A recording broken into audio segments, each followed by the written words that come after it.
TVK అధినేత దళపతి విజయ్కు CBI సమన్లు జారీ చేసింది.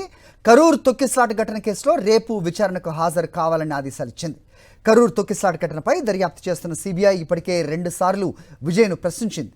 ర్యాలీలో క్రౌడ్ మేనేజ్మెంట్కు తీసుకున్న చర్యలు, భద్రతా ఏర్పాట్లు తదితర అంశాలపై ఆరా తీసింది. తాజాగా మరోసారి విజయ్కు సమన్లు ఇచ్చింది కేంద్ర దర్యాప్తు సంస్థ. తమిళనాడులోని కరూర్ విజయ్ ఎన్నికల ర్యాలీలో జరిగిన తొక్కిసలాట ఘటనలో 41 మంది చనిపోయిన విషయం తెలిసిందే.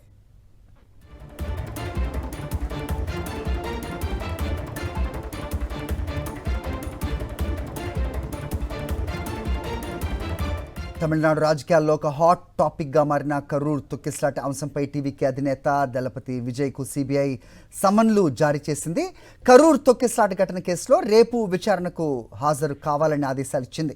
కరూర్ తొక్కిసలాట ఘటనపై దర్యాప్తు చేస్తున్న సిబిఐ ఇప్పటికే 2 సార్లు విజయ్ని ప్రశ్నించింది కూడా. ర్యాలీలో క్రౌడ్ మేనేజ్మెంట్కు తీసుకున్న చర్యలు, భద్రతా ఏర్పాట్లు తదితర అంశాలపై ఆరా తీసింది. తాజాగా మరోసారి విజయ్కు సమన్లిచ్చింది కేంద్ర దర్యాప్తు సంస్థ. తమిళనాడులోని కరూర్లో విజయ్ ఎన్నికల ర్యాలీలో జరిగిన తొక్కిసలాట ఘటనలో 41 మంది చనిపోయిన విషయం తెలిసిందే.